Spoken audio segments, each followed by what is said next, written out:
want to talk some fucking One Piece, with bro. no parents to be found. This memory makes I fucking love that shit, and I haven't really talked about it on my channel. I love fucking anime. and that You see that? That's that gang shit, bro. because he That can is relate to some people real strong gang as shit. himself. So That Finn is and Jake some find a real way to help gang him shit right there. overcome You know what that is. Stop! We have got to the point where literally anybody can build a fully working app without knowing how to code. This is Base 44. This is a first look at the current industry-leading AI app builder, and you wouldn't believe the kind of apps that people are creating. Smart nutrition apps, inventory trackers, onboarding tools, you name it. And if the only thing stopping me from making the app is the idea, then why not build an app that gives me endless app ideas? So let's make it. Pro tip, I draft the full app spec in ChatGPT, and then I drop the... I've got a problem. This dolphin fell in love with me. That's the opposite of a problem. Adventure time! Adventure time it is, Finn. On one of the first big adventures I Finn love goes fucking on, Adventure he Time, has bro. to use this kind heart of his to his advantage. In Season 1, Episode 5, titled The Enchiridion, Princess Bubblegum tells Finn about a book known as The Enchiridion, which is a book... 81 subscribers. Let's go. Good shit, chat. Good shit, chat. Let's go. We're almost to 100. ...himself as a righteous hero while on this adventure. Slay this ant. He is given it by a minotaur. But why exactly is the Enchiridion... Yo, good shit on getting us to 81 subscribers, everyone. I appreciate that shit. Yo, YouTube's hard to grind up. Like, my Instagram's a lot more popping, but, fuck, I appreciate the fuck out of it. I really do. Billy is a great I hero. really, really do, chat. So thank you. And in Season 1, Episode 25, titled His Hero, they end up coming across his sword while on an adventure. When trying to pull the sword out of the ground, it opens up a crack into the earth. So Finn and Jake decide to enter it and come across Billy inside. Billy! The two of them really want Billy to train them, but Billy believes that doing so would be a waste of time. Chasing and fighting evil as a whole has become pointless in Billy's eyes, because every time he beats evil, more shows up anyway. So he has decided that fighting evil without violence is the best way to go about things, and suggests that Finn and Jake try the same. After Fuck yeah, taking Billy. Billy's advice for a while and helping people without using violence, Finn ends up returning to what he knows best, which is fighting. And he punches an evil guy. Because he's pissed, bro. It's gotta be throwing So hands. Then goes back to Billy and lets him know that sometimes violence is okay in his eyes, because in this case, it enabled him to help save someone. And he is born to save people. This What's up, everybody? Right now, I'm just watching Finn's entire backstory from Adventure Time. There's only a couple y'all in here, so I just wanted to fucking put this on and chill out while I'm waiting on like a big swing of people. But yo, One Piece has been fucking fire, bro. I mean, this is some gang shit. First of all, if you're in here, I'm assuming you know what this is. If you're in here, I'm assuming you know what this is. But One Piece has been on some straight gang violence shit, bro. Like, just the chapters and the violence in them has upscaled, like watching Shanks lop off Harold's legs. What's up, Muhammad? What is the hardest thing I'm dealing with? Not enough subscribers on YouTube. Make sure you smash that subscribe button. But for real, for Fish Tournament King, what are you fishing on lately? What are you pulling out of them holes, huh? I haven't been fishing in a while. I'd love to go. I just moved to Utah. There's some really good cutthroat trout fishing up here, which has been on my list for a minute. But nah, bro. Suey. But nah, for real, like, does anyone else have some good anime recommendations to watch right now? Because honestly, I'm kind of out. So you're a bass fisher, huh? You be slinging them topwater baits, some frogs. 9.25 is a pretty fat bass, brother. Where are you fishing out of? What area?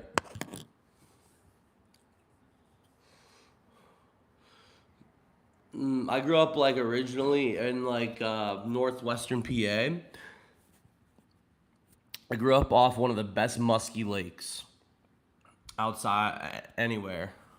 Indiana Lake. Okay. Wawaski. Yeah, no, I've never fished Indiana. We have really crazy muskie where I'm from though. Muskie and the walleye as well.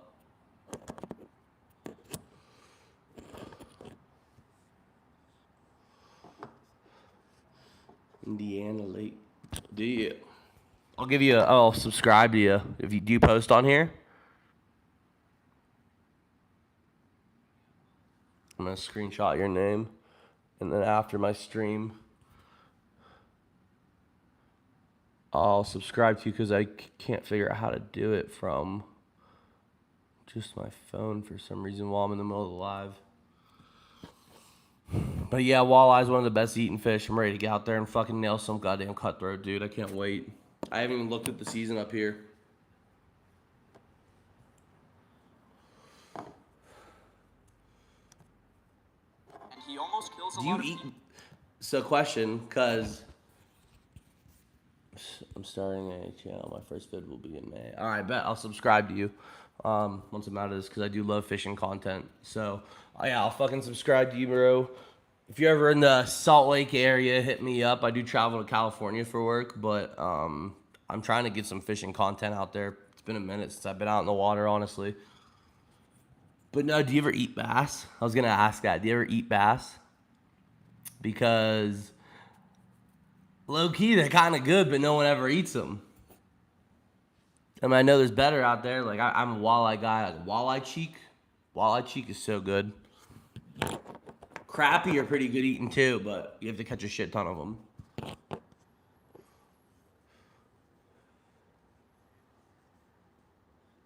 Or crappie, as most people call them. I call them crappies. I'm from Pittsburgh. Dude, walleye cheek's the fucking best, bro. Just get a small little trolling boat. Fucking nail them for days. Like the place where I grew up is right below Lake Erie. So a lot of the super cold water makes it down into that lake. So we just get tons of them, bro.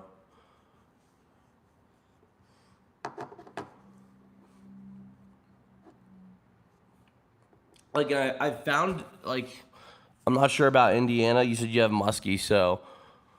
Oh, dude, Erie perch. Erie perch is like one of the greatest fucking things ever, too. I don't know why, but something about them perch, bro. It's a pretty fish, too. Other than the fact that they come everywhere. That's what it looks like, at least.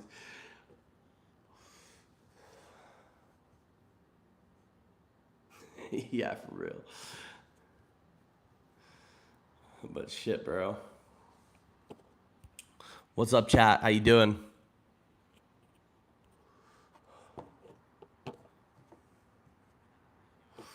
They don't have over in the west here. They don't have as many of like the large freshwater species. It seems like. I mean, unless you're going up to like Canada. But I don't know if they have muskie.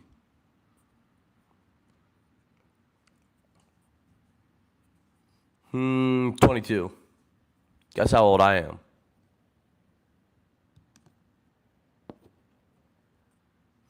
This is gonna be weird, but guess how old I am. You could be a youngin' too. I'm 28. I'm about to be 23 in a week though, or 23, 29. No, I'm gonna guess 22. 13? Shit. I can't hang out with you yet, bro. You gotta be 18. Unless we get some waivers from the parents.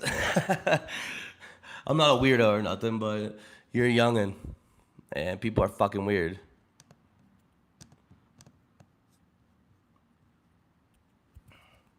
No, that's good though. Listen, bro.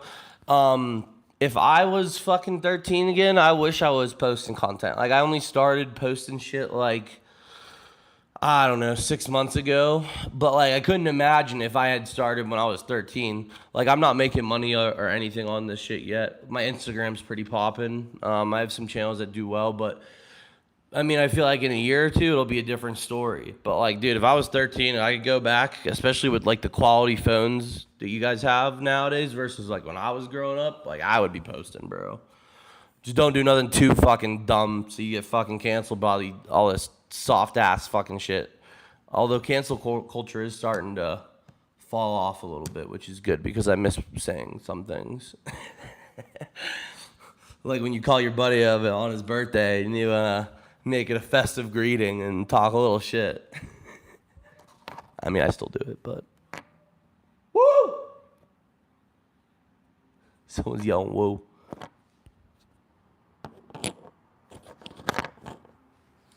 What's up? Woo! Woo! Woo! I stopped wooing. All these homeless motherfuckers fucking screaming. Salt Lake's not too bad with it. Because of it. Because Princess Bubblegum is so smart, Finn believes Better than that if he Pittsburgh, himself which were is very surprising. intelligent, Bro, I'm he would convinced they be ship these impressive. motherfuckers So out of he here in the gets winter. magic glasses, which will make him super intelligent from a vendor. I'm convinced they ship these motherfuckers Using these out. glasses, A he has presentation 32. at Princess Bubblegum's science Oh yeah, fair. that's During his nice, bro. presentation, he 32.8. shows Bro, off I've caught a multi-dimensional pike that was bubble almost form, 32 one time. and then It was makes a 40 fucking bubble, crazy. We which thought it was a leads to muskie. black hole Caught it theory, on straight up putting chicken the lives liver. of everyone at the fair in danger. Very Like, not like the dry shit either. Like, go to Walmart and fucking buy a thing of some stank, wet fucking chicken liver, bro. Yeah, dude. Fucking gnarly. That shit was hissing, snapping its fucking jaw. We ended up cooking it because we wanted to try it. We had never caught a pike. And it tasted great. We fried it, but like that has that fucking membrane on it that makes it slimy, so it swims through the water faster. But dude, that thing was sick. Like, I mean, it makes sense though. Like for real, the best freshwater bait out. I've never tried trout fishing with it, but I mean, it makes sense. It's like some stank ass chicken liver. Like you can let that shit sit out overnight and get stinky too, bro. Like it's bloody. The fish fucking love it. It's gross on your hands, but chicken liver all day, bro. I go small game hunting. Now that I'm older and I smoke weed, I might enjoy long form hunts and everything. But like I have ADHD, so I get antsy sitting there waiting on deer. So I do like quail hunting, pheasant hunting, anything where I'm up moving around, you know.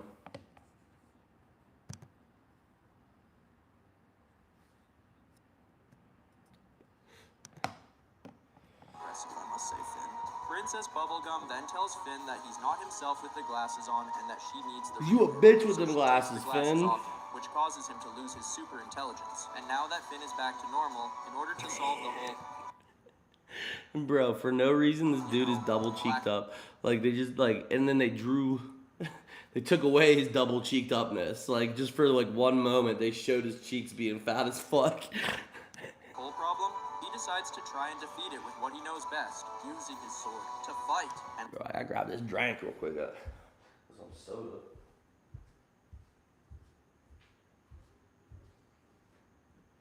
Bro, this dude really fucking sleeping with the next bottle of liquor in his dude, but it's actually crazy.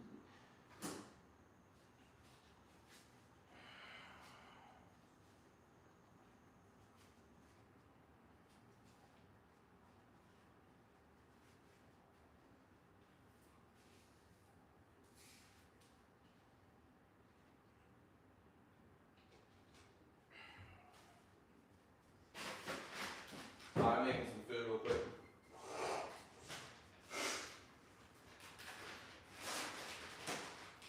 The boys gotta eat.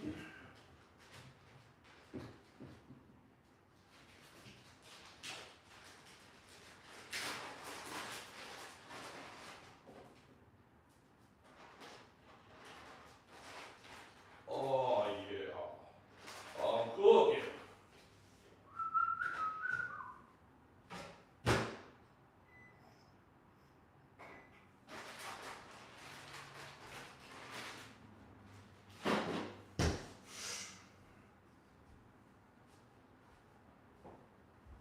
It could happen to you if it happened to me and T.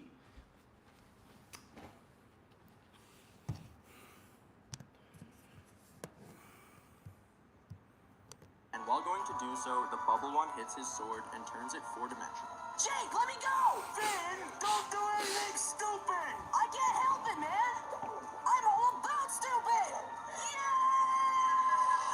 Finn saves the day by jumping into the Finn's a black goat. hole with his sword, causing it to disappear, although his sword is sadly destroyed in the process. So what will he do now without a sword, as fighting is his whole thing, and swords are quite important to him.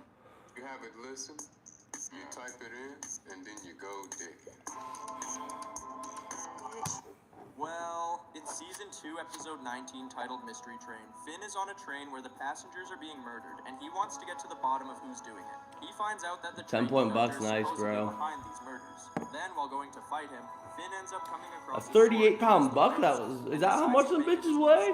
While fighting the conductor, it's revealed that the whole You mean like 138, bro? and that Jake did it as a surprise for Finn's birthday. What kind of deer was that? Jake more than likely put this sword on the train as a gift for Motherfucking. I'm used to whitetails. They got them fucking. Not the mule deer out here. Them bitches are big. Them bitches are real big. Big fucking 500-pound bitches, I think. 400 pounds, 300 pounds. I don't know, but I know they're bigger than white-tailed deer. That part was a total accident. So we could have Died horribly? Yes. Almost being accidentally killed by your best friend. I was gonna say, sounds like bro, a great fuck. birthday present. Funnily enough, Although they do have these little deer up here in Utah, bro. in season 3, Oh, there's something antelope, and they're little fucking deer. They're traveling these big herds, and they're these little guys, bro. And they're weird. I forget what kind of deer they are, or what they're called. Let's see, Utah small deer. Utah small deer. and faked it all as a prank. Finn tells Jake that he's impressed he was able to fake all the stuff involving the ghost woman and the house becoming alive. Black-tailed, Jake okay. responds like this. I have whitetail where I'm from. What are these little fucking things called? No, I didn't.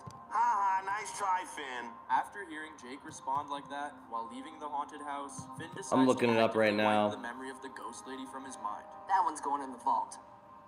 And it's gone. Pronghorns. Pronghorns. So was that a real They're weird little ghost fucking encounter, or things. What exactly even happened? Since none of that was part of Jake's prank. I think they Well, only I'll cover ever that a bit become later 2 in the points. video, as the But answer yeah, they're goes a little lot small deeper than deers. you think. And there's You can one hunt more them. you need to understand. You go on a After guided having hunt for them, terrifying and though. You have to, like, experience like that, as well as having his own stalk best friend them. almost kill him on his own birthday, Finn's gonna need some form of deep relaxation to find some peace. Well, it turns out he actually Somewhere does, else. in fact, Hey, meditate, go on, so maybe that would I'll- help. In season 2, episode 24, titled Mortal Folly, Finn is meditating with Jake and Princess Bubblegum, and he finally finds some peace while envisioning the Apparently they taste really good too. But They this eat peace good, is disturbed by a giant but they bug, don't which will cause him to fucking feel have stressed like for long a time. lot of meat on During this them group compared to meditation, Princess Bubblegum your envisions standard an whitetail evil or and blacktail. immediately gets up and tells Finn and Jake that she needs to go check on something. So Finn asks her if he and Jake can come along. Can we go with? Perhaps you are ready to go with.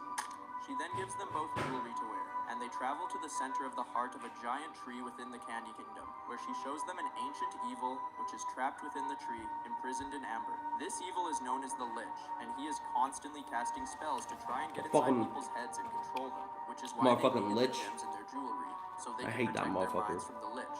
Princess Bubblegum then explains to Finn and Jake how long ago the Lich was trying to destroy the entirety of the land. But luckily, Billy fought him and pummeled him into the Cool. resin of the tree where he now stays. While listening to Princess Bubblegum explain things, a snail from Finn's backpack crawls out and gets itself. Alright, everyone, we ready to talk about these Epstein files? To The break fuck? amber which This is shit's trapped. crazy. This allows the Lich to escape, but at least for now, he isn't at full power. This Absolutely means Finn insane, will have to these sick act fast and fuckers. defeat him with the gauntlet of the hero before he reaches his well of power, where he'll be able to regain his power.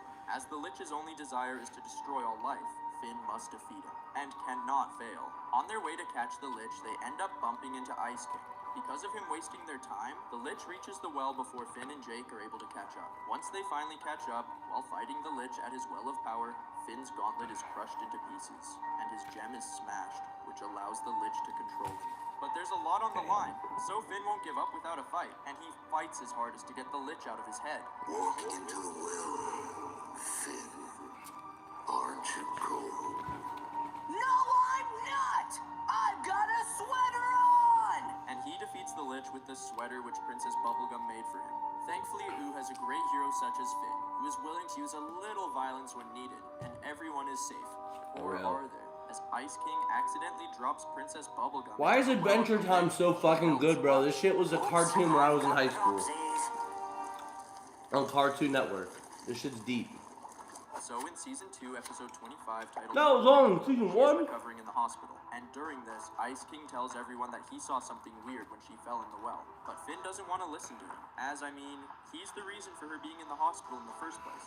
While recovering, the princess begins acting very strange, and even demonic. which leads to her mutating and beating up Finn and Jake. Ice King then tells Finn and Jake that she's being possessed by the Lich, and that he saw it with his wizard eyes during their time in the well. So Finn and Jake go to stop her with Ice King, and after doing so, she shatters into a bunch of pieces while frozen. So yet again, she's brought to the hospital and reconstructed, using only parts that are viable, which causes her to temporarily be turned into a 13-year-old girl. Oh, dang it! Well, I'm out of here. Goodbye, everyone. Well, at least this time around, it would seem that Finn finally... Yo, Ice King slid out once she was a minor. That's crazy. One problem. The snail from earlier is still possessed. I mean, like, We'll as get you into that should. in just a minute, but It's before just we funny go, that they if you're fucking enjoying paid the video so attention to far, that. be sure to like it, as well as subscribe to the channel for more content like it. Now back to the video. In Season 4, Episode 7, titled In Your Footsteps, this snail would become a huge problem for Finn. Even though Finn's kind and heroic heart has helped many, this time around, How's having everyone such a doing? righteous heart would cause him to make a giant mistake without even knowing it. During this episode, Finn saves a bear's life by stopping it from choking. So the bear follows him to his house and is trying to copy things which Finn is doing. You're not even a little weirded out by this? Nah, man, he's just doing his instincts. He's like a parrot or chameleon or something. He's funny. Or command or something. He's funny. Finn later explains to the bear how he can be himself and still be cool without having to copy him. But the bear says he wants to be a hero just like Finn. So as a kind act, Finn gives the bear the Eiichiro All from good, bro. earlier so that he can learn to be a hero just like him. Finn, are you nuts? We can't give that book away. It's like crazy important. Whatever, man. We never use it, except for like sitting on it when the grass is wet and stuff. The bear then takes the Eiichiro to a cave and meets with the snail who is possessed by the Lich. Yes. One step closer. Why do the biggest names in dropshipping keep talking about the same platform? How to integrate a tool called AutoDS. The one I suggest using while dropshipping is called AutoDS. Wow. So this supposedly innocent bear was actually doing the bidding of the Lich all along? But why would the Lich even need the Eiichiro?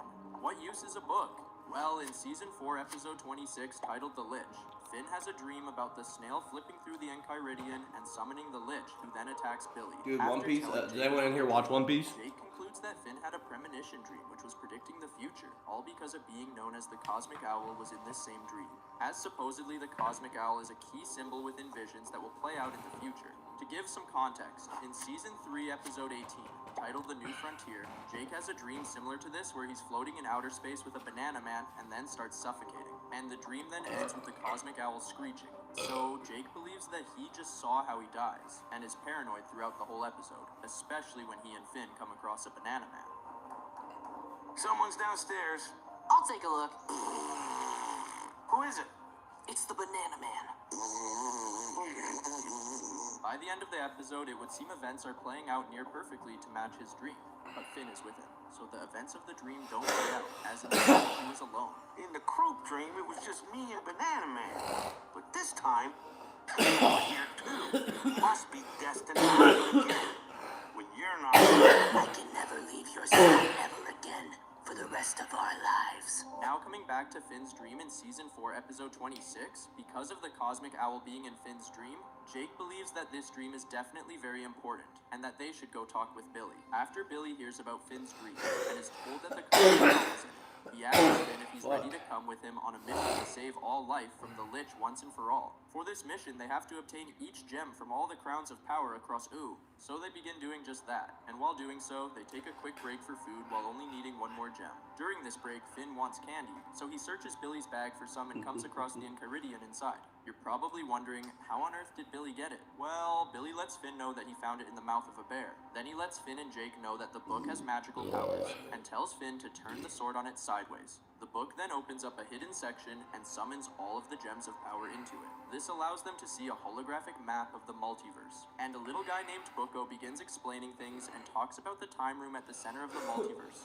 The time room is a single dimension that exists outside of time, and produces time waves that other dimensions experience. Some dimensions in the multiverse are permanently linked to each other, which allows for travel between them. Others become linked temporarily by naturally forming wormholes, and others can become linked artificially by magical portals which are opened by items of great power. And once the last gem is put in the Enchiridion, it will have the power to create a portal to any dimension in the multiverse. After hearing about all this from Bucco, Billy says how he plans to push the Lich into this portal. So now that Finn and Jake know the plan, they just need the last gem from Princess Bubblegum's crown. After stealing her gem, Finn puts it into the Enchiridion, causing it to change its form. Although Princess Bubblegum is chasing after him, and lets him know that it's not Billy who he's bringing the Enchiridion to, but rather the Lich. The gumball guardian of Princess Bubblegum then shoots Billy in the face, and the Lich is revealed underneath his skin. It would seem that Finn's dream has already come true, and Billy is dead, with the Lich using his Make body sure to as a subscribe, shield. everybody. I appreciate that. Oh, look at that, dude. This is crazy. The book has great power. I can make you live forever. Anything you want. Just give me that book. After realizing that the Lich wants the Enchiridion, Finn decides to smash it, all while the Lich happily watches, and a portal opens. Thanks, Finn. I couldn't have done it without you. The Lich then begins to go through the portal, and while trying to stop him, Finn and Jake drag him with him. Wow, Finn's strong desire to help people and be a hero really does seem to be causing a lot of problems lately. So can they hopefully at least stop the Lich this time? Well, in Season 5, Episode 1 titled Finn the Human. While on the other side of the portal, the Lich is escaping towards a cube, and when Finn and Jake make it there, they see the Lich laughing as he vanishes. It would seem that Finn has just failed by allowing the Lich to escape and begin executing his plan to end all life. Although it turns out that this cube is actually the time room which I mentioned earlier, the dimension which exists outside of time.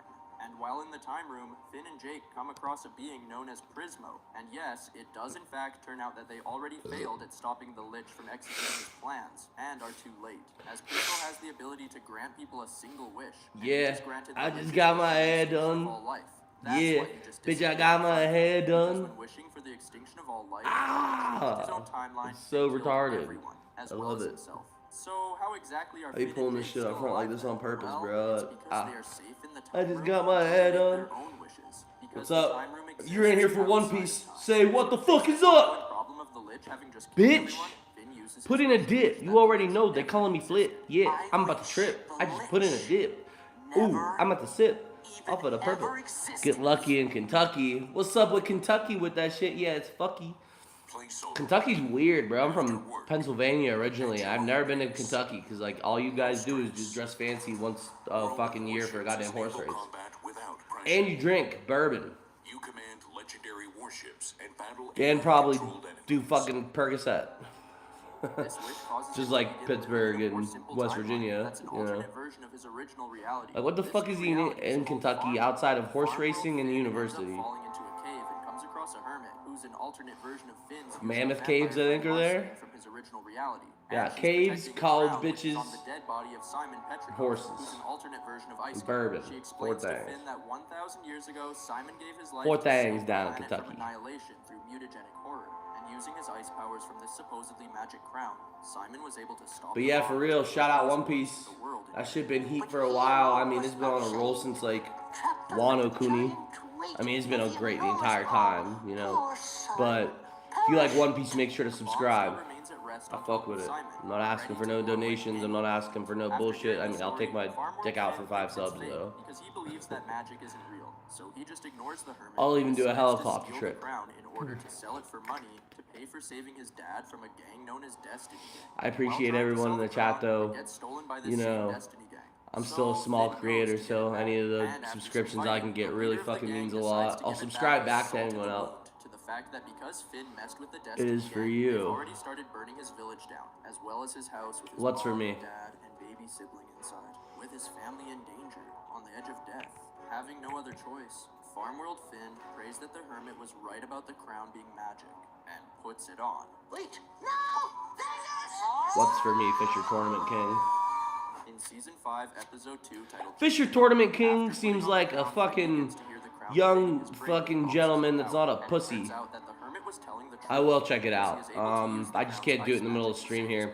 But after I end the stream, I usually don't like when I'm just sitting here. I don't stream for too long. I'm trying to do it like consistently every night. My streams that do well are my concert streams because I live stream a lot of like rock music, a lot of different parties, shit like that. who has fallen into a pool of But acid. it's not, like I said, I don't stream very long when I'm on here. Depends on how many people are flowing in and out. But I'll check out all your shit and I'll subscribe to you as soon as this stream is over. And I will subscribe to anyone else who subscribes to me as well. Because saying you wish he never existed would mean never existing in the past, but not necessarily not existing in the future. Finn rushed his wish. Do you ever use like AI videos, bro? You know it's weird, as I never see, like I always see a shit ton. I make AI videos because I think they're funny. But like, I've never seen a lot of like AI fishing videos. It low-key might be like a little market that none of y'all are nailing. Like just some funny shit. Like while you're out there on the boat, you fucking stick your toe in and get fucking yoinked in by a goddamn.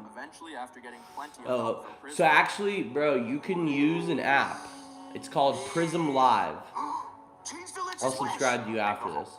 But if you use the app Prism Live, PRISM, you can actually live stream on to some different platforms that you usually need the followers to do, like YouTube. You can stream through Prism app. It's free. You can pay $7 to be able to multi-stream.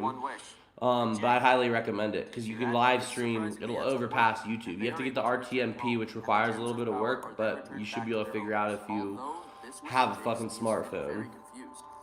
Why would the Lich wish? But yeah, dude, fucking keep being a little fucking Chad because a lot of the kids your ages are fucking pussies, including my younger brothers. Speaking of being confused, I still need to answer what that whole situation with the ghost lady and the house coming alive was about, since supposedly it wasn't just a prank of Jake's. Well, in For real, for real. episode 34, I mean, you probably see it if you fish. You know most of the kids your age are fucking weenies. Fucking weenie hut juniors. The encounter was a sleepwalking vision which Jake wakes him from, and Jake then tells Finn to open his vault, where he is actively repressing memories. Oh yeah, the vault. That's where the stuff I can't handle goes. Kerplunk. Okay, so you even know you're doing it. Yeah. Hopefully opening this vault will help them figure out the reason for Finn's night terrors, but Finn doesn't want to open it. So Jake decides to get Finn to play a regression simulator on their computer friend BMO, which hypnotizes Finn and causes him to dive deep into his subconscious mind, where he gets to see past lives of his. In these past lives, he lived as a comet, a butterfly, whatever. Yeah, of course. Like I said, it's called Prism. PRISM Live. But rather a non-ghost version yeah, of dude. Shoko, who had a Hey. pet tiger. In this I past mean, life, Shoko became friends with Princess Bubblegum. School's fucking important to a certain level depending on what you want to do. I mean, you gotta get your high school fucking diploma or your GED. But other than that, bro, I mean, don't fall into the fucking bullshit of I need to go to some sissy liberal arts school and pay $2,000 a fucking semester to take classes that are fucking retarded, like blues class. Just, I don't know. I mean, there's some degrees you really, or some jobs you really do need a degree for, but like a lot of them you don't, bro. But other people just see Shoko's skeleton. Or just get YouTube rich. Just say fuck it, just get YouTube rich. Was alive as Shoko means she's actually way older than 19. You're not freaking 19. What the heck? Weirdo. Air Force is a good option. Air Force is one of the best options because most of the jobs they're training you translate in the real world. Meaning you can get out, like, if you go to the fucking Marines, like, there's only so much in the Marines that you can do in the real world after you're done serving, you know? First, I'm gonna have to cover a lot But of deep backstory. there's a lot of technical jobs in the Air everything Force. can piece together and make more sense. So get ready and potentially grab yet another snack because we've only just started. Going back a little bit in season 3, episode 25, titled Dad's Dungeon. After being guided through a dungeon by a hologram, which his adopted dad Joshua. I'm still fucking hungry, man. Finn ends up obtaining Joshua's demon blood sword. By the way, just so you know, Joshua died sometime before the series itself started. Then in season 5, episode 40, titled Playdate, Ice King and a guy named Abracadaniel are Dude, Abracadaniel looks like a Ice dick. King wants to show off the demon blood sword. Like literally a dick. And explains how if you say the words on the hilt, you'll be able to see a vision of the demon I never noticed that he's two little ball fucking thighs. Oh, I know how. Booty run laxuri poke off brandium.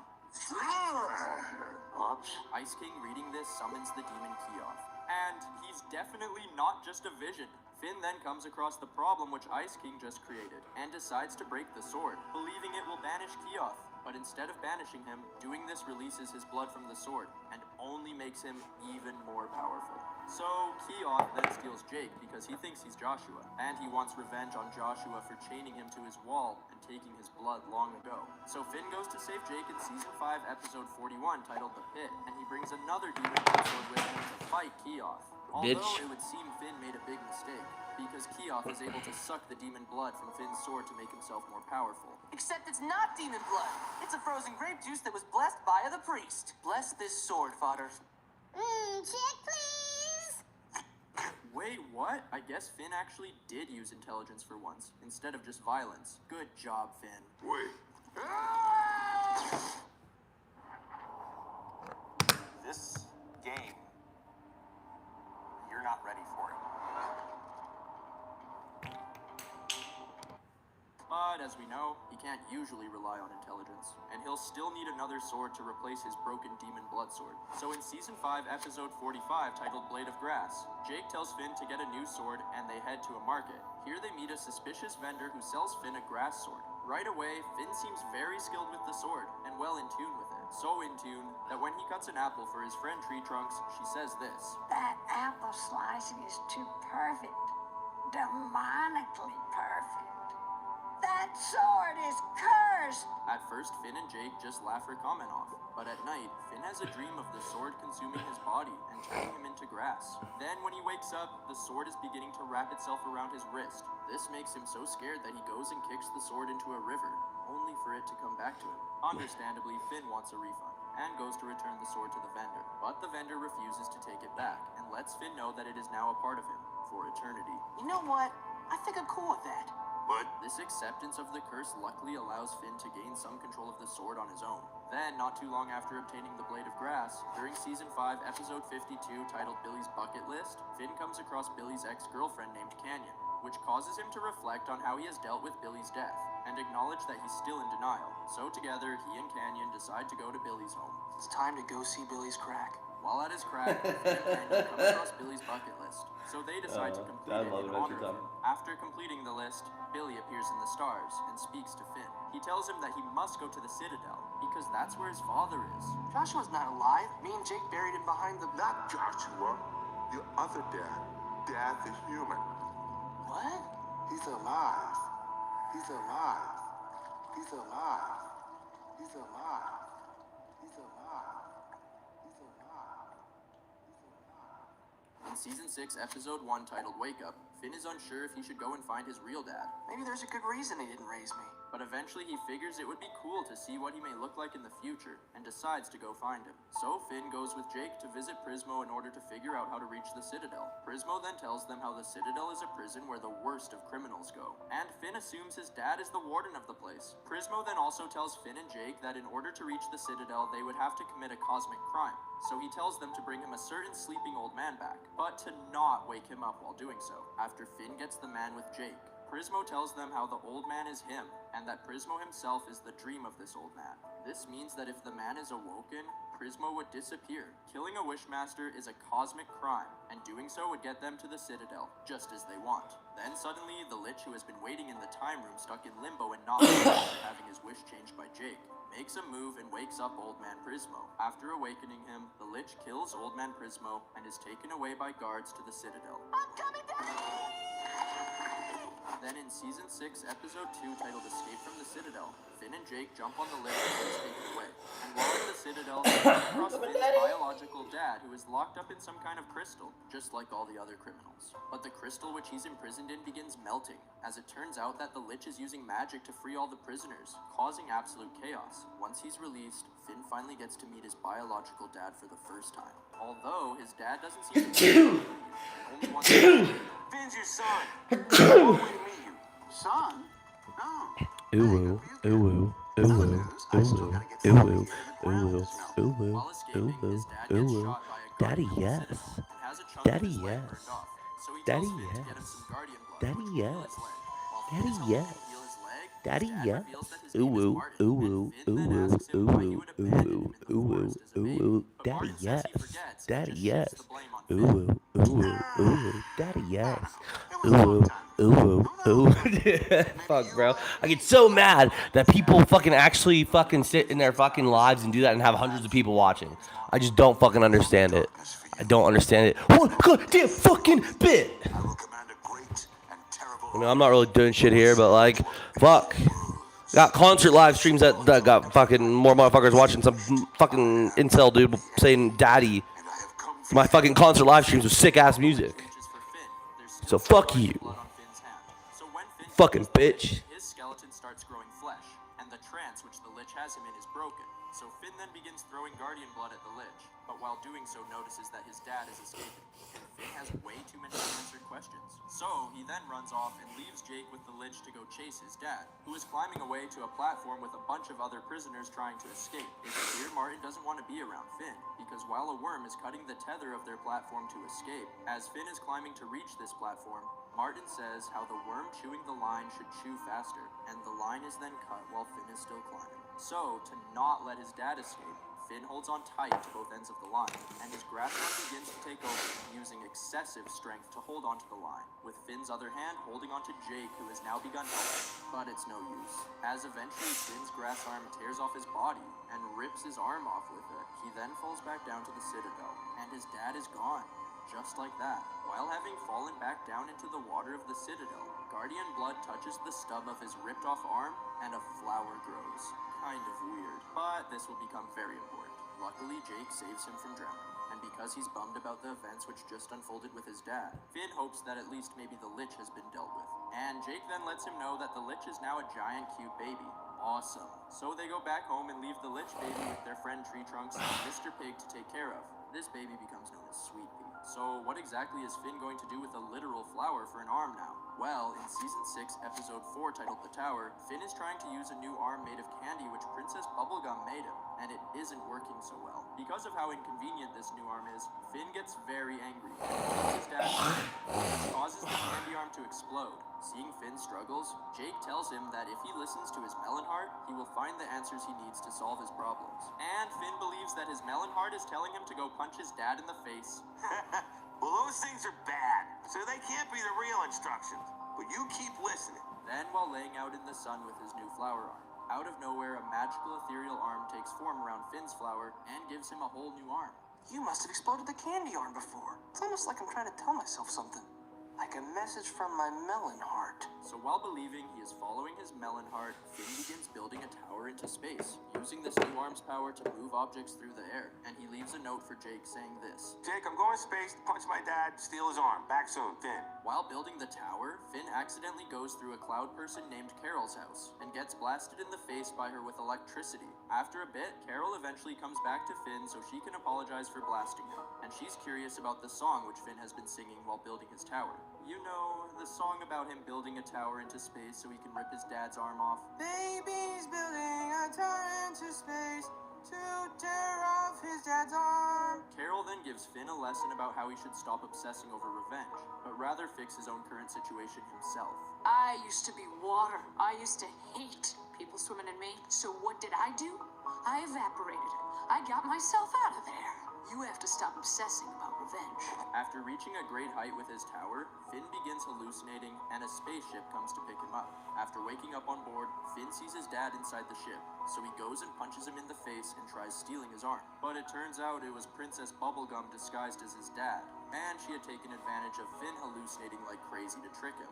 This was all to teach him a lesson that revenge isn't so satisfying after all, and to further guide him on the path of following his heart. Jake telling Finn to follow his melon heart, I think would mean to follow a combination of both mind and heart. But by letting his mind overpower his heart, Finn was led astray on a journey for revenge, and wasn't truly following his heart. These events taught him that his heart should take priority, with the mind as a secondary, and that love should be the driving force which guides him. You can always trust the old melon heart to get you through. Then, after all this, his ethereal arm disappears, and Finn is now able to move on, with a new outlook on the situation with his dad. And luckily, Martin didn't have to lose an arm, and no one was hurt for Finn to reach this conclusion of revenge not feeling so great. Except, he and Jake get rid of the tower after Finn reaches this conclusion, and this happens.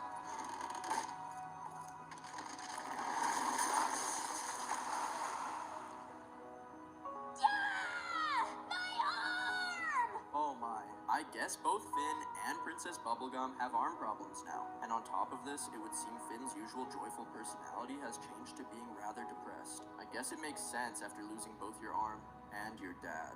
Finn is in a slump.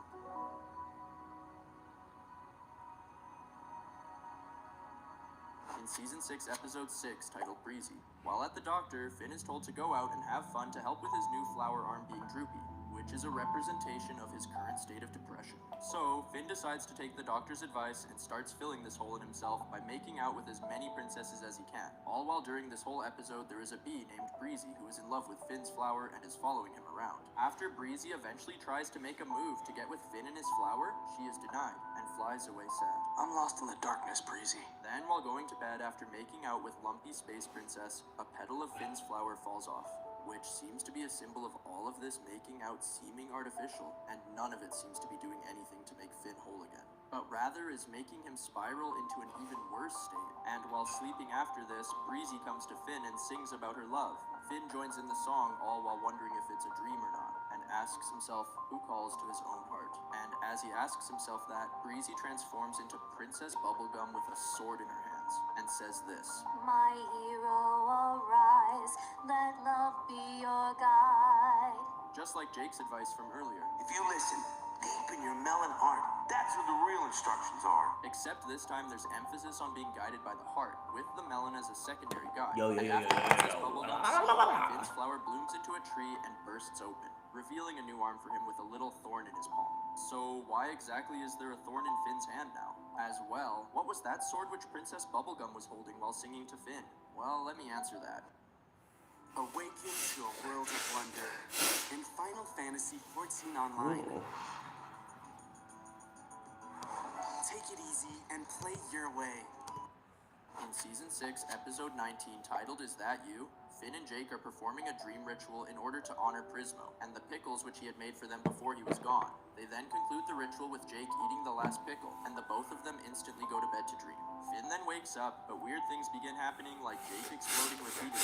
So Finn slaps himself and determines that he's not still sleeping. It would seem for some reason Jake's memories are repeating themselves, but when Finn interferes, it creates a paradox and Jake explodes. So Finn decides to wait for Jake's memories to replay the ritual for Prismo which they just performed, and he figures he should reenact it perfectly. When he does reenact it, a portal opens up through Prismo's pickle jar, which brings Finn to the time room. The part of the time room he is in links the past, present, and future. And while in the time room, Finn comes across Prismo from the past, who pre-planned a past message for Finn in case he ever died. As Prismo lets Finn know that he and Jake made a bond that could bring Prismo back into his dreams. It turns out that he was already in the time. He birthed Prismo into present reality by going to sleep in a bed inside the time room. After talking to Prismo from the past, Finn then goes to the Prismo of the present, who exists because of Jake 3, and wakes Jake up, which makes the present Prismo disappear, so that past Prismo can become present Prismo. Now, in order to keep present Prismo alive, Finn of the present will need to stop a new past version of himself from waking up Jake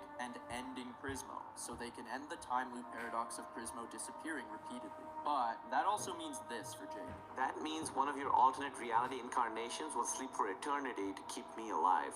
Cool, dude! When present Finn influences past Finn to not wake up Jake, this causes Finn of the past to explode and become a sword for present Finn to use. This sword is called Finn's sword, and is a living sword with Finn's essence within. After all this, finally Prismo is alive again, while an alternate version of Jake from the past becomes Old Man Prismo. Does this mean Jake is essentially a powerful wishmaster with heavy influence on the multiverse? Because technically, he is Prismo. Well, maybe.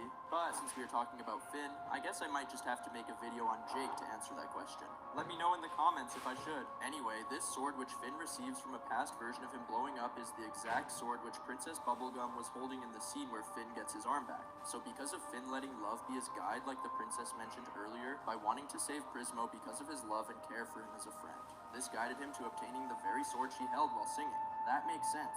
So my guess is that the event with Finn regaining his arm was probably a combination of real life, as well as a vision of the future. Maybe it was a sleepwalking event like the one where he sees his past self as Shoko, but this time he was seeing the future instead of the past. Speaking of past lives, let's talk about Finn's supposed past life as a comet, which I mentioned earlier. In Season 6, Episode 25, titled Astral Plane, while about to go to sleep outside, Finn notices a very interesting looking star. Then, while he is sleeping, this star is shown to be a comet flying through the sky, and Finn begins to astral project and leaves his body. He then travels all around and ends up in outer space, where he comes across a bunch of beings known as space lards. The lards then transport him inside of a mother space lard, where he gets to witness a space lard being born from inside the mother, and this baby lard says Finn's name while leaving the mother. What? And as soon as this lard is born, the scene briefly changes to the same comet which Finn saw before going to sleep. This layout of scenes seems to be alluding to Finn's past birthing as a comet. Oh, that was creative. And it wasn't sad either. So maybe birth is the greatest creative statement in all the universe. Eventually, Finn reaches Mars and sees the people of Mars trying to stop the comet with missiles, but it doesn't work and is still flying towards Mars. While on Mars, Grobgrod, who is essentially God in Adventure Time, mentions how every 1,000 years a catalyst comet reincarnates itself and then hits Earth, bringing with it massive change. Although this time the comet is off schedule and seems to be about to hit Mars, even though it's never hit Mars before. Then he says to Finn how he's dreaming so far from home that it must be comet related. And Finn responds by asking Grobgrod how if being born is the greatest act of creation, then what's the point of anything after that? Grobgrod replies by saying how creating something great isn't just enough, and that the greatness should be maintained in some way. But what's it worth if we all gonna get blowed up right now? Rather than responding, Grobgrod instead just flies into the comet, and Finn then returns to his body. Oh my blood! What is it, boy? Glob is dead. It turns out that while flying into the comet, Grobgrod diverted its path to be on course to hit Earth just like how it should have in the first place, instead of hitting Mars. But why would he do this? Well, there's actually a rather good reason. In Season 6, Episode 27, titled The Visitor, the comet crashes into Earth while Finn is sleeping. This causes Finn to have a visionary dream where he is shown underwater with the comet, and a baby version of himself tells him that this is the comet he's supposed to follow. Right. I knew that. I'd think the fact that baby Finn guides older Finn to follow the comet means that baby Finn is more strongly connected to the deeper meaning of the comet. Older Finn let the passing of time in his human life confuse him from the truth of what he really is, as he continued to assimilate into his human life more and more. As we know from earlier, he forgot about his past incarnations, up until diving deep into his subconscious mind. Baby Finn, on the other hand, is more connected to what life really is, and that it's more than just a human experience. As baby Finn is less confused because he's been around as a human for a shorter period of time than older Finn has, and has had less time to assimilate into human life. Even though older Finn briefly forgot about this truth because of the passing of time as a human, deep down in his subconscious mind, he always remembered what he truly is, and that he is much more than just Finn the human. I mean, that's literally why he's had all these weird experiences and visions reflecting his past lives. Finn then carries baby Finn with him to follow the comet and tells him this. Hey, be careful, okay? Hold on tight. It's okay. I won't ever let you go. That's true. When he says this to baby Finn, it's a subconscious recognition of him never truly letting go of the deeper truth of life being a beyond human experience, and the strong connection he had to this truth as a baby. It's okay. I won't ever let you go. That's true. Funnily enough, the comet they are following seems to represent a sperm, and while following it, the comet flies into a crack inside underwater ruins. This is a visual representation of the comet being an agent of rebirth, specifically rebirth into new forms of existence, such as Finn becoming a butterfly. That's why it is called the Catalyst Comet, because it's a catalyst of rebirth. It's time to wake up now. What, now? Yep. Like, right now? Yeah. Whoa. What's that? I just built a budgeting app in Base 44. Guys, Nina just built an app. As Finn wakes up, he finds himself exhausted in the middle of nowhere near a farming village. Turns out he's been walking for 2 whole days without even realizing. Crashed in this village is a spaceship which Finn believes may be the comet. Then, while at this village looking for water, Finn comes across his dad Martin, who talks about how he has the villagers working for him to get parts from the crashed spaceship to build him an escape pod shuttle. And I guess it turns out that the supposed comet was actually Martin crashing his spaceship. While talking with Martin, Finn notices he is missing his arm. Interesting. Martin says how he lost his arm when his ship crashed, and also realizes that Finn got his own arm back. After confirming with Finn that he doesn't want to tear his arm off anymore, Martin reveals that he actually still has his arm, and was playing things safe. Is everything you say a lie? No, of course not. Is there any way I can tell the difference? I hope not. This guy really does seem to be a masterclass manipulator, huh? Finn then asks Martin about his biological mom and how he was born. You were born on a boat, I guess, like a banana boat in the middle of the ocean. Regarding his mom, Your mom was okay, I don't know. Talking about it stresses me out. Maybe later. then Martin says this. So one day, I got called on a dangerous mission, and I couldn't bring you along. I always planned to come back for you, but I didn't. That's true. The end. It's interesting that Martin says, that's true, just like how Finn said it when talking to baby Finn. I think this probably means that Martin actually is telling the truth when saying he planned to come back, because this could be a representation of his subconscious connection with Finn and a deeper recognition of his real self, which is a dad that truly cares about Finn.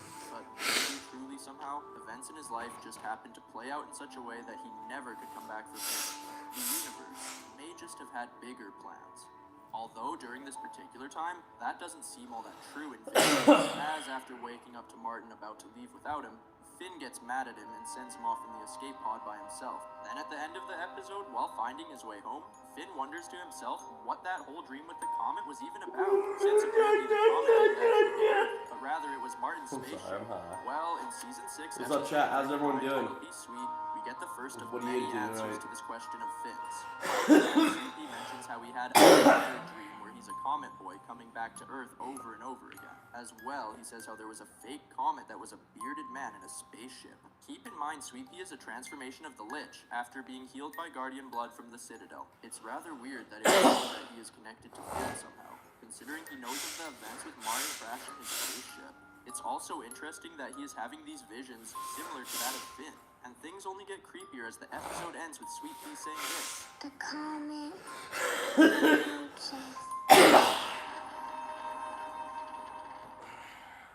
Although, Sweet Pea isn't the only one having visions of this comet besides Finn. In Season 6, Episode 40, titled Orgalorg, Ice King's pet penguin Gunther has an accident with a walrus which cracks his skull open and exposes his brain, which causes him to begin having visions such as ones of the comet. These visions cause him to prepare a ritual, which sends a signal to another planet. After seeing the signal, people on the planet mention how it's the signal of Orgalorg. But who even is Orgalorg? Well, the elders of this planet talk about how Orgalorg What's up, everybody? How you doing? is a cosmic entity who ruled the solar What's system. up, chat? in cruel ways. What's up, chat? How you going? What you getting all that? What you doing tonight? Comet's essence. This is something which offended the king of Mars, who then ordered that Orgalorg be cast down. Grob Gob Globgrod was the one to cast him down, and he was banished to Earth, where he would forget his identity. All while the gravity of Earth crushed Orgalorg into a new form, a powerless and cuddlesome one. After making contact with this planet, he remembers his past as Orgalorg and his banished. But I forgot Orgalorg was Gunter. Finn notices the approaching catalyst comet is getting closer and closer, and things are turning purple. Should we evacuate or what? No. It's cool, I think.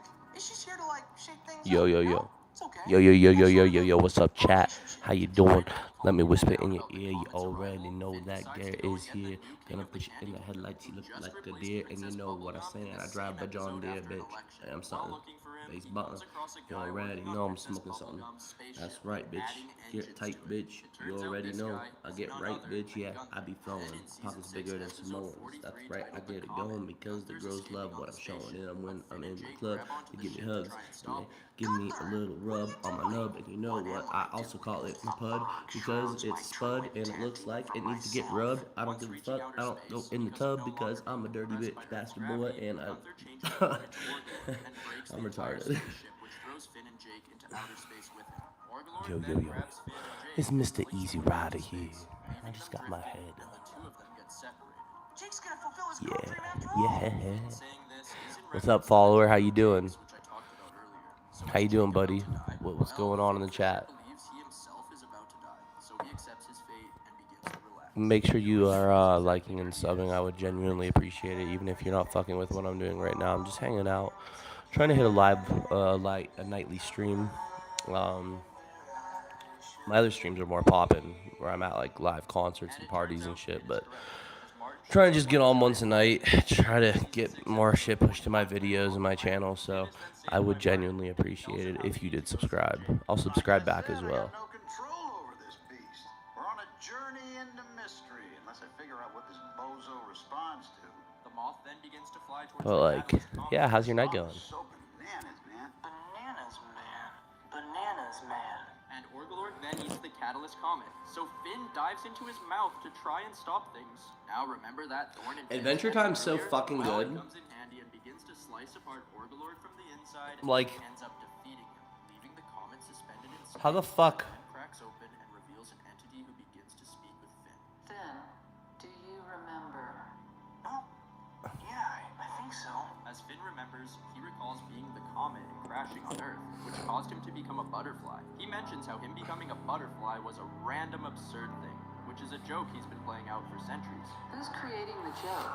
Are you? And if so, then are you my creator? Probably not. Finn thinks he's probably not the creator, to which the comet entity responds by saying, probably not, but who knows? I've been around forever and experienced so much impossible junk. I've embodied all that is good and evil, and now we're here. It's unprecedented. And I give you a choice. Come with me to the end. In the beginning, or struggle here a while like a beautiful autumn leaf. This is your crisis, as you stand on the edge of freedom. The comet entity continues by saying how Finn has a choice to separate himself from his human form, free of love, hate, friendship, isolation, jealousy, secrets, violence, video games, ice cream waffles, sadness, power, honor, loyalty, saucy, mothers, fathers, and scoundrels. You're telling me to abandon all this stuff, but you're not really making it sound bad. It's not bad. I'm just giving you the choice of a new mode of existence. Everything is working in perfect alignment. Finn can choose any life he wants to live and enter back into a God-conscious-like state, creating an entirely new existence for himself. Unlike before during Finn's astral projection, when Mars was supposedly facing destruction by the Catalyst Comet, which turned out to be Martin's spaceship. During that time, Finn thought that if being born is the greatest act of the universe, nothing else matters. Especially if they're all going to be blown up by the comet anyway. It would seem that in that moment, by changing the course of this supposed comet to Earth, Rob Gob Glob Grod fulfilled his destiny. Also, Finn would later be faced with this same crisis himself, and so Finn could learn lessons from his encounter with Martin, as well as realize the extent of attachment which he has built towards his human form. Finn has now realized that he wants to see his current life play out, just because he can, and because it's fun. If Finn will eventually return to another mode of existence, why not experience the human experience? I feel like I put a lot of work into this meat reality. I'd like to see it through.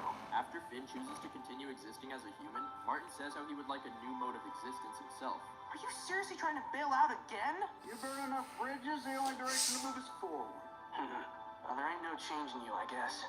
Well, I'm glad we finally understand each other. Martin then vanishes from reality with the common entity as he enters a new mode of existence. Goodbye, son! Bye, Dad. Right after this, Finn gets bumped by Jake's spacesuit and gets excited, but Jake is not inside.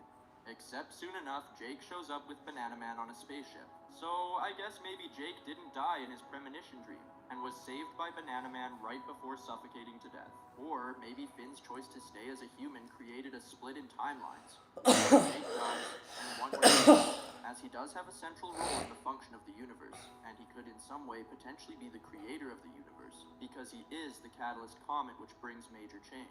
Maybe if Finn chose to leave the human experience, Jake would have died, just like in his dream where he seemingly dies because Finn isn't there. But since Finn chose to stay as a human, Jake lived. Because of that very choice, Finn stayed within Jake's reality, meaning he is still with him within the same experience of life, therefore causing the dream to not be fulfilled. I was just floating around and I drifted into B-Man's flight path.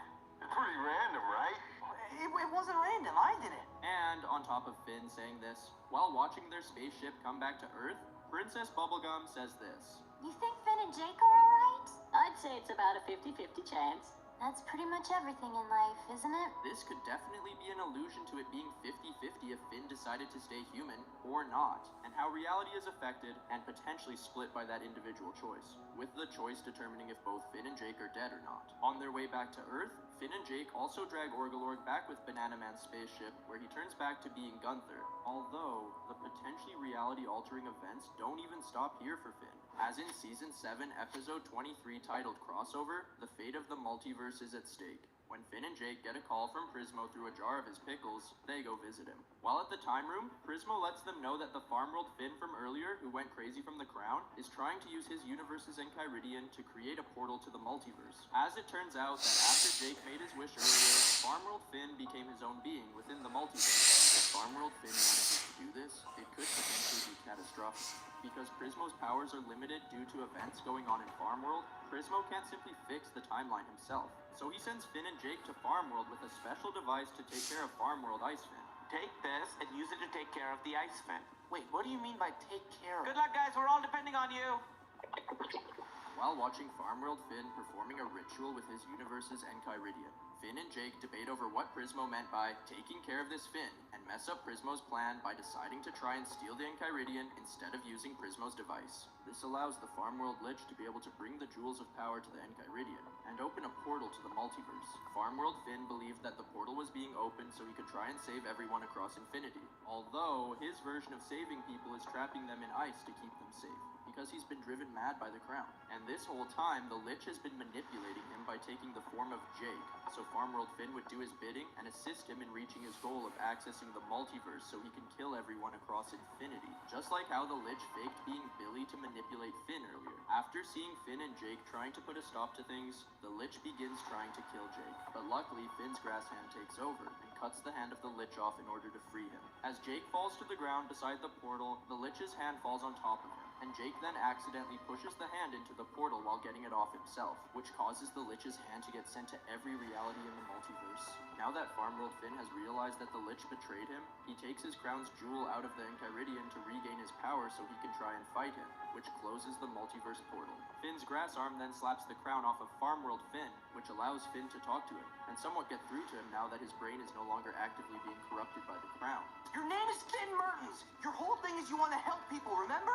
We can fix all this. Using the weapon which Prismo gave Finn and Jake, together both Finns then banish the Lich from Farmworld, and Farmworld is able to return to normal. Then, Finn and Jake are taken back to the Time Room by Prismo, but Finn tells Prismo how if Farmworld Finn has access to that crown, he'll stay messed up forever. So Prismo then edits the Farmworld reality so that when the bomb originally went off, the crown was still near it, instead of with Farmworld Finn, meaning the explosion destroyed the crown, which allowed for Farmworld Finn's life to go back to being completely normal. But you know what isn't normal? How about the fact that Finn literally has a living sword with his own essence inside? And I just briefly brushed over that earlier. Finn's sword is actually very important to Finn's story. Let me tell you why. In Season 8, Episode 5, titled I Am a Sword, Finn accidentally loses Finn's sword by dropping him off a bridge. And this single event has a major impact on the future. After searching for Finn's sword for a long time, Jake brings Finn home, and a thief ends up finding Finn's sword and using him to do terrible things, like robbing people. Because of Finn's link to Finn's sword, he is able to see these kinds of events take place in his dreams. So using this connection they have, Finn tracks him down and ends up fighting the bandit who stole him. During the fight, while using the grass sword, which is now part of his hand, Finn accidentally shatters Finn's sword, which knocks him out due to their connection. And the tip of his grass sword breaks off and merges into Finn's sword. Jake then saves Finn and takes the broken sword, and puts it as a display piece over their fireplace at home. During Season 8, Episode 10, titled The Music Hole, Finn is depressed over accidentally breaking Finn's sword, and randomly, during the same time, he begins hearing music playing, which other people are unable to hear. Do you guys hear that? Hear what? It's like a beautiful voice singing with itself, an entire universe vibrating in harmony. After following the sound, Finn comes across a living hole in the ground. I've been here singing from the very beginning of Ooh. Since I can't move from this spot, singing is my only outlet. I can neither participate in joy nor prevent disaster. The hole lets Finn know that only two kinds of people can hear its song: those who see the world with pure childlike wonder, and those with a deep sense of loss in their hearts. I don't know about child eyes, but I have been going through a rough patch. This hole actually ends up coming back later in Finn's story, and gives us more insight into understanding him. So stay tuned for that. Surprisingly enough, this hole actually isn't the only weird being of nature which Finn has a special personal connection with. As in Season 8, Episode 12, titled Preboot, while adventuring with Jake and their friend Susan, Finn comes across a high-tech lab run by a human named Dr. Gross. Coming across other humans is not ordinary for Finn, so this encounter definitely surprised him. Wait, other humans? There are more humans? Dr. Gross seems to want to force other humans into the modern age by modifying their bodies with cyborg tech. None of you normies know what you want. So it's up to me and my hybrid army to drag all the other humans into a golden age. But understandably, Finn doesn't want these modifications forced on him, so he escapes the lab. Then in Season 8, Episode 13, titled Reboot, after escaping, an eel-animal hybrid experiment of Dr. Gross is headed towards the Candy Kingdom. So Finn goes to stop it, but instead of stopping it, he gets stopped by it. Susan then tries to help Finn, and gets zapped by the eel, which tries a brain implant she has. Due to this malfunction, she begins acting very weird and kidnaps Finn. With Finn in hand, she mentions how she is going to a coastal extraction point and brings Finn to the ocean's beach. While looking to the horizon of the beach, she says this. Monitoring signals from our home. What could our home possibly mean? As Jake comes to stop Susan, he accidentally causes her brain implant to send a signal somewhere unknown. And after getting free, Finn manages to shatter Susan's implant using the broken Finn sword, which causes her to return to normal. But his grass arm takes over control and tries to strangle her. Luckily, after some fighting with his very own arm, Finn gains some control over it and Susan is let go. But the arm doesn't stop having a mind of its own and decides to merge forms with Finn's sword, causing Finn to once again lose his arm. He really can't catch a break with his arm, huh? This merging of Finn's grass arm with Finn's sword then causes the birth of a strange grass creature. Then in Season 8, Episode 14, titled Two Swords, Finn is in the hospital getting his arm replaced with a robotic arm by Princess Bubblegum. And he explains to her the situation involving this grass creature. Apparently during his encounter with the grass creature, it changed form to look just like him. And it would seem that its mind works the same as Finn's on top of this, as it was protective of Susan when Finn tried to touch her. You keep your hands off of my friend! What do you want, fella? Finn and this grass guy then began to argue over which one of them is Finn Mertens. And Jake got protective over Finn and called the grass guy a demon, which scared him away. From there, this grass guy then heads to Finn and Jake's treehouse while Finn is still in the hospital, and begins looking at a photo album of Finn and Jake. While looking through it, he recalls Finn's memories as if they're his own, and recalls his time living in the Finn sword, and when the grass sword broke it. After the sword broke, the Finn living inside encountered a spider-like creature, which came from the grass sword. Who are you? Oh, you know, a curse. An emissary from beyond. Ah! Grass demon! This spider then trapped Swordfin in webbing, like the cocoon of a butterfly. When we get out of here, let me do the talking. After coming back from the hospital, Finn acknowledges how this new grass Finn is him. Grass me, do you want a Finn cake? Only Finns get Finn cakes. That's true. So instead of fighting, he tries befriending him and lets him sleep at his treehouse. Grass Finn saying that's true would seem to be the same as earlier, with Finn's dad and Finn with baby Finn. It's like a recognition of some deep universal truth. So it would seem that Grass Finn and Finn are in fact both Finn, and are the same being, although a huge problem comes from this, as Grass Finn begins to really struggle with his own personal identity. In Season 8, Episode 15, titled Do No Harm, Grass Finn and Jake are hanging out while Finn is away, and Grass Finn grows angry over not being able to do many of the things which Finn can, such as eating meatloaf. You lost some there. I guess grass boys don't get any meatloaf. Jake tries to help make him feel better by reminding him how he loves fighting evil. So he suggests that they should go and fight evil, with Grass Finn leading the way on this adventure. This leads them to end up coming across the wizard who gave Finn the cursed grass sword. And the wizard tells Grass Finn that because he is his creation, he has to do as he says, and tells him to chop up Jake. But clearly the mind of Finn is more dominant within Grass Finn than the grass curse is, because he refuses to hurt Jake and beats up the wizard. This is Grass Finn's first step in claiming his own sense of individual identity, and he decides to do this after his adventure with Jake. Good job, Grassme. But I'm not you. It's clear that I'm someone else. So from now on, call me Fern, the human. Just like Fern, Finn has been able to claim some of his own sense of identity through events like those with his dad, as well as the comet entity. But Finn still doesn't exactly understand his human identity, as he is unaware of who his real mom even is, because he's been disconnected from not just her, but humans as a whole during his entire life. So Finn wants answers. In Season 8, Episode 20, titled Islands Part 1, The Invitation, Finn goes on a quest to find some of these answers. Because of Susan's automatic distress call from Season 8, Episode 13, a robot comes to find her. While on this mission, it fights off all beings which it considers mutants. When Finn goes to fight it, for some reason it doesn't fight back, but rather refers to him as PG-87. Because he's a human, the robot tells Finn that he will assist it in seeking Susan. Jake then smashes the robot, believing it's evil, and Finn becomes a bit upset about this, because he thinks it could have been a key in discovering some of the secrets of humans, although not all hope is lost, as luckily Princess Bubblegum and BMO are able to extract data from the broken robot and find its origin. So, Finn, Jake, Susan, and BMO decide to travel to the origin point, in hopes of potentially coming across human life, and head out to sea together. Nice crack. I promise. Bye! Good luck! He'll be Bro, have you ever watched Adventure Time? Have you ever watched Adventure Time? Dude, it's like so crazy deep. Like, you don't understand how crazy it gets. Like, it has, like, a whole cohesive storyline the whole time where, like, Finn, the main character, really, he was, like, an ethereal comet. Like, he's the reason why the world's so fucking weird. He crashes into the world and fucks it up and mutates everything. And then him and the Lich have actually been battling for, like, all of millennia. And it ends up, like, coming full. It's crazy, bro. I'm just, like, because I watched it all, like, a couple times. Because, like, when I was in, like, 7th, 8th grade, it was, like, at its peak. But, like, I just did not understand all of this was going on.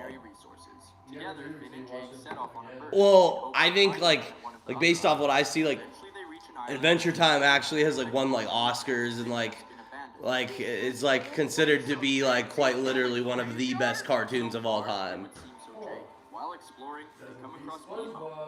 Oh, dude, I think it does, bro. It makes me crack the fuck up, bro. SpongeBob is good. SpongeBob's funny as fuck. Bro, one time I got off work late and I had to go to I was in a wedding for my fraternity brother. And I was like, fuck, dude, I'm kind of fucking tired, but I just got out of the shift, so I took some mushrooms to drive to Ohio with. Like, I took just a little bit. And I get there, and first off, I'm tripping balls. And I get there, no one's awake, and I'm just in this massive castle. And I'm like, what the fuck is going on, bro? And my buddy comes down, and he's like, oh, let me take you to your room. And my other fraternity brother's in there asleep with the TV on, and it's the episode of SpongeBob where they're cavemen.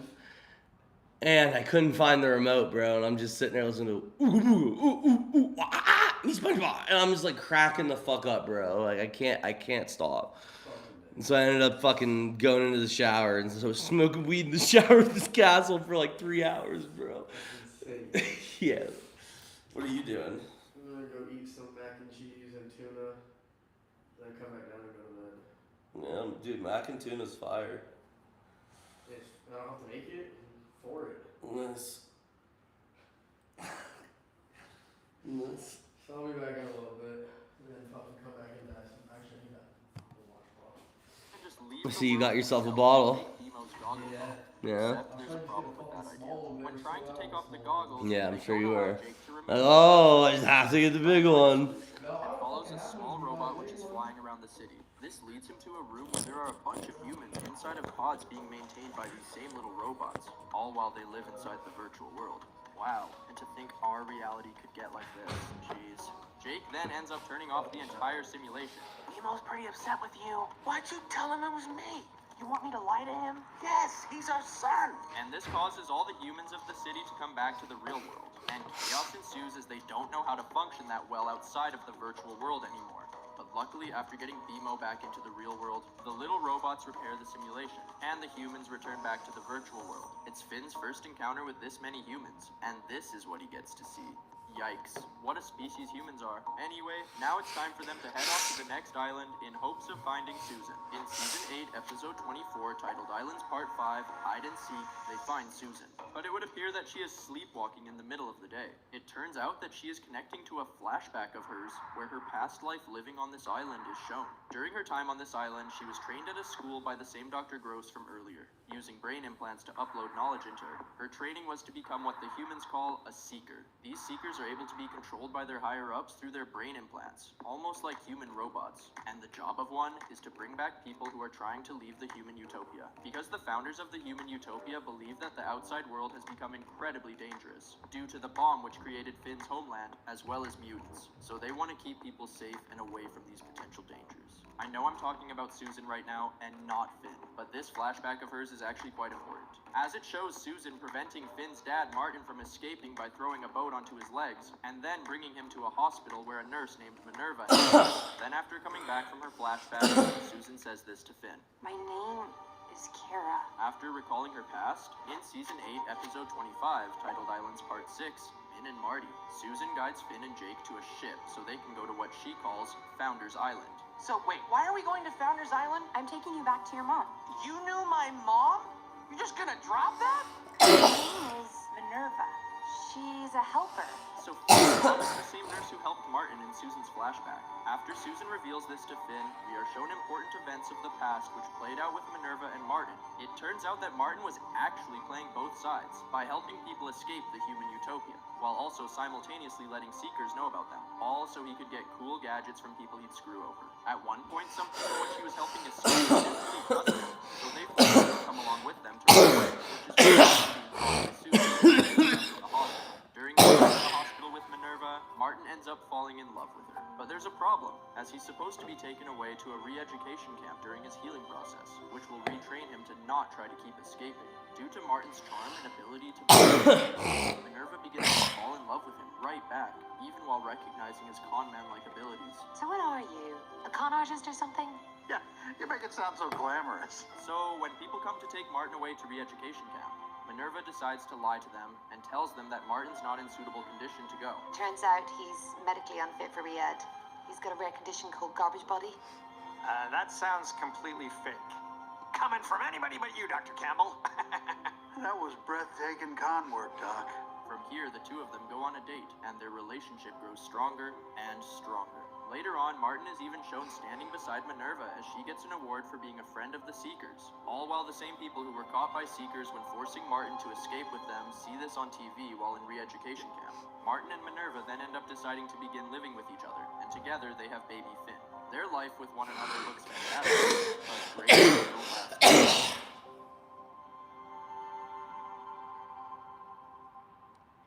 One night while Minerva is away from home, Martin is left alone with baby Finn, and the same people who got sent to re-education camp because of trying to escape with him break into his house for revenge.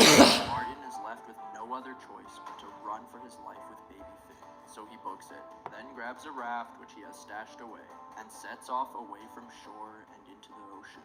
He and baby Finn are safe now. Or are they?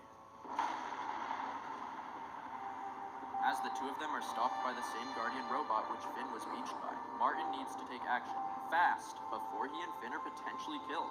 So he goes and breaks the guardian's eye, which causes him to get launched into the ocean, and baby Finn is left to drift away, off to the land of Ooh. With just his teddy bear and an infinite bread wand gadget of Martin's, it would seem Martin truly did have Finn's best interest in mind all along, and was a loving father. But the past choices he made to manipulate people for his own benefit caught up with him. As well, I believe there's even more reason to what makes Martin misunderstood. Because remember earlier how Martin told Finn he was born in the ocean? You were born on a boat, I guess, like a banana boat in the middle of the ocean? Well, we now know that's a lie, as Finn was born before the incident with the raft, and not born on the raft boat itself. But during this same story, Martin did get some things right, while mixing up plenty of others. For instance, during his story, he mentions how it was a banana boat, which it wasn't. As well, he mentions how there was a tiger, which is somewhat true, but as we now know, the tiger was part of what caused him to flee, but wasn't on the boat itself. Maybe when he got blasted into the ocean by the explosion of the Guardian's eye, it potentially caused him some memory loss due to a traumatic injury. As well, on top of this, during his time in the hospital with Minerva, he injures himself, and she says this: You're not sleeping tonight. You've got serious concussion. Serious concussions can cause memory loss. We know for a fact that he got one in the hospital, and then potentially got yet another from fighting the Guardian. That much trauma could definitely really mess up someone's head. These reasons could potentially be why Martin seemed to have no care for Finn when they were reunited. Finn's your son. Son? No. Hey, good for you, kid. In other news, I still gotta get out of here and the ground is melting. Because maybe he didn't even fully remember Finn, and couldn't 100% trust that he even is his son. So it would seem that just as he said to Finn earlier, I always planned to come back for you, but I didn't. That's true. He probably actually did want to come back for him. Him saying that's true is a deep subconscious recognition of his true deep love for Finn, despite his traumatic injuries which may have made him forget. Regardless of his con man ways of the past, Martin wanted to be a good father for Finn, but it would seem that the universe decided to not allow for it. Also, Finn could be put on his exact life path. Martin not being there for Finn was absolutely key in Finn becoming the person he is. Unfortunately, part of that necessary growth for Finn involved him not being provided with all the answers as to why his dad is how he is. And Finn wasn't the only person who was left feeling betrayed by how Martin's life played out. Sadly, Minerva was absolutely crushed by this incident with Martin and baby Finn, left without answers to the truth of what happened. probably believing that maybe Martin truly was just a con man all along, one who only wanted to leave the island, and that he used her to avoid the Seekers and re-education. Don't understand.